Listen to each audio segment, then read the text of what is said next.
There was always drugs in Oakland. Most of the time that I grew up in Oakland, there was always drugs in Oakland. And a lot of the stars used to come to Oakland to get them. I won't name names, but I'm sure you know who they are. Willie D. Live. How old were you when you left Tollet, Arkansas? 2 months old. Oh, okay, so but you still you take a pilgrimage there every year. Every other year. Every other year. And sometimes in between to go back to Tollet, Arkansas and visit family. Are they talking about giving you a street? You care about stuff like that? No, I don't care about stuff like that. And we don't really have many streets. What, y'all got like one road? Roads. Because it's like less than 200 population. Yeah. Yeah. Yeah, but I'm in the Arkansas Black Hall of Fame in Little Rock.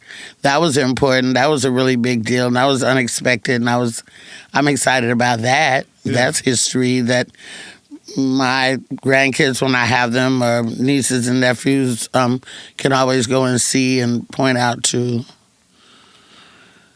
the family in the future. Yeah.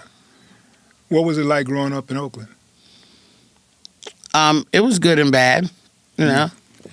It was good because a lot of music came out of Oakland at the time that I was coming through Oakland. Grand Central Station was being formed. Tony was being formed. The Edwin Hawkins Singers were popping. The Pointer Sisters, Hammer, Too Short, you know, Lenny Williams, Tower Power, Sly Stone, all that came out of Oakland at the time that I was in Oakland. And Black Panthers too. Yeah, and we had the Black Panthers, which I was just about to mention, who were doing really good things, like having food programs for the kids that were underprivileged, and programs to walk women to classes on college campuses so they wouldn't be alone, assaulted and stuff like that. That was great. You know, it was bad because there were, you know, huge drug wars and Felix Mitchell days and stuff like that. There was always drugs in Oakland. Most of the time that I grew up in Oakland, there was always drugs in Oakland. And a lot of the stars used to come to Oakland to get them. I won't name names, but I'm sure you know who they are. I don't know who they are. Go ahead. I'll tell you later. Yeah, okay. All right. That's fair. You know, that's the strange thing to me about Oakland, because I've always admired the people in Oakland for standing up for what they believed in. But that's a strange duality when you look at the violence in Oakland, the drug dealing and stuff like that, the stuff that has decimated our communities. And then you look at the people, the activists. I mean, the activism is second to none. Yeah. When you look at that, you go like, wow, man, Oakland has a rich tradition. But it seems like this, you know, the street part of Oakland at some point overtook, you know, the activism part.